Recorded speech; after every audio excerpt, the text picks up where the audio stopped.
नमस्कार विद्यार्थी मित्रांनो, आज आपल्याकडे केतकी जोशी आलेली आहे आणि तिच्याकडून आपण जाणून घेऊया की ग्रंथालयात तिच्या पुस्तकांचा तिला काय उपयोग झालेला आहे. नमस्कार केतकी, तुझी ओळख एकदा आपल्या विद्यार्थ्यांना करून दे. मी केतकी विजय जोशी. मी सध्या आता आर्किटेक्चर करते. मी 3rd इयरला आहे मुंबईला LS रहेजा कॉलेजमधून.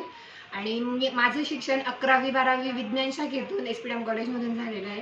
तर जेव्हा मी कॉलेजला होती किंवा जे माझे 2 वर्षाचा जो प्रवास होता तर त्याच्यामध्ये मला आधी माझं कॉलेज मिळवण्यासाठी JEE परीक्षा द्यावी लागली होती. त्याच्यामध्ये आपण JEE फिजिक्स, केमिस्ट्री, मॅथ्सचे बुक्स मला रेफरन्सला खूप चांगले मिळाले होते. मॅडमांनी मला खूप मदत केली आणि फक्त रेफरन्स बुक, टेक्स्ट बुक्सच नाही पण एक्स्ट्रा जे आपण प्रॅक्टिस बुक्स म्हणतो किंवा न्यूमेरिकल सॉल्व करायचे बुक्स म्हणतो तर त्यांचा सुद्धा मला खूप चांगला संग्रह लायब्ररीकडून देण्यात आला होता. त्याच्यासाठी मी त्यांची खूप खूप आभारी आहे. माझ्या जी आता मला मिळालेली आहे म्हणजे मला आता जी भरारी मिळालेली आहे किंवा जी अचीवमेंट मी केलेली आहे तर त्याच्यामध्ये जेवढा माझ्या शिक्षकांचा वाटा होता तेवढाच लायब्ररीचा सुद्धा वाटा होता, महत्त्वाचा वाटा होता.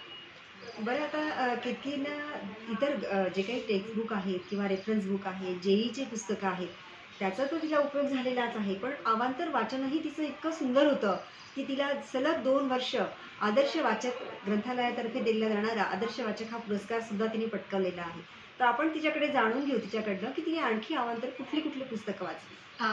तसं मी भरपूर पुस्तकं वाचली होते. तेव्हा अग्निपंख झालं, त्याच्यानंतर कोल्हाट्याचं पोर, अश्रूंची झाली फुले, श्यामची आई आणि मृत्युंजय, भरपूर प्रकारच्या कथा, कादंबऱ्या, त्याच्यानंतर आपल्या प्रेरणादायी पुस्तकं झाले. लोकमान्य टिळकांची ती हे झाली गीतांजली, त्याच्यानंतर गीता रहस्य, असे भरपूर प्रकारची पुस्तके मी इथे वाचले होते. त्याच्यानंतर मला सहसा वाचण्यासाठी मी आपले डॅशिंग टाईपचे पुस्तकं असतात किंवा ते जास्त प्रेफर करायची कथा कादंबऱ्या वाचताना किंवा प्रेरणादायीपेक्षा हॉरर पुस्तकांमध्ये मला जास्त इंटरेस्ट होता की ज्याच्यामध्ये आपण काहीतरी शोधतोय किंवा कसला तरी आपण हे लावतोय तर ते पुस्तकं मला फार आवडायचे वाचायला. तर मला खूप पुस्तकं मिळाली आणि मी भरपूर पुस्तकं वाचले. बाबा कदमांचे झाले, त्याच्यानंतर आपल्या अच्युत गोडबोलेंची पुस्तकं झाले, शिवाजी सावंतांची पुस्तकं झाली, असे भरपूर प्रकारच्या पुस्तकांची मदत तुम्हाला त्यावेळेला लायब्ररीने केली होती.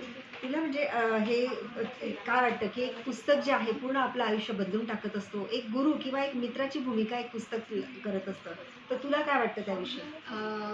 असं जर म्हणायला गेलं तर आपण पुस्तकाला एक सिंपल एका याच्यात नाही बसवू शकत, कारण जसं जसं म्हणजे पुस्तकाचा आपण म्हणतो जॉनरा बदलतो तसं तसं पुस्तकाची जीवनात असलेली जी जागा आहे ती सुद्धा बदलते. आता बऱ्याच वेळेला काही पुस्तकं आपल्याला इन्स्पायर करतात की आपण कोणत्या दिशेने वाटचाल केली पाहिजे. एखाद्या पुस्तकात वाचलेल्या गोष्टीमुळे आपण इन्स्पिरेशन घेऊन त्या फील्डमध्ये जाण्याचा बऱ्याच वेळेला विद्यार्थी प्रयत्न करतात किंवा आपण जीवनामध्ये कोणत्या वेळेला एखादा प्रसंग आला, अडीअडचण आली तर त्याला टॅकल करण्याची जी आपण हे म्हणतो की बुद्धी मिळते, शक्ती मिळते किंवा एक आयडिया ती आपल्याला एका पुस्तकाकडून नेहमी मिळत असते. तर आपण ॲज गुरु तर ते नेहमीच असणार आहेत.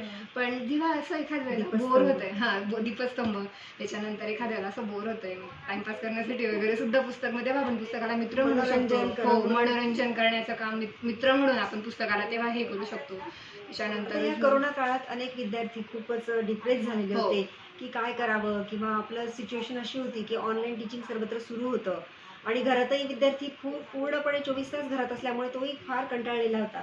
तर अशा वेळी तुला पुस्तकांनी नक्कीच मदत केली होती मला. म्हणजे ऑनलाईन लेक्चर्स मध्ये जेव्हा आपण खूप जास्त डोकं थकलेलं असतं किंवा हँग झालेलं असतं की काय करायचं आता, हे कंटिन्यू ऑनलाईन स्क्रीन ते बघून जेव्हा कंटाळा येतो ना, तर तेव्हा आपण एक छोटासा दिवसातला अर्धा तास 1 तासाचा जरी वेळ पुस्तकाला दिला की हातात एक फिजिकल बुक आहे आणि ते आपण वाचतोय तर तो जो एक आनंद असतो ना तो वेगळाच असतो. किंवा चला ठीक आहे, फ्रेश झाला आता बरं वाटतंय.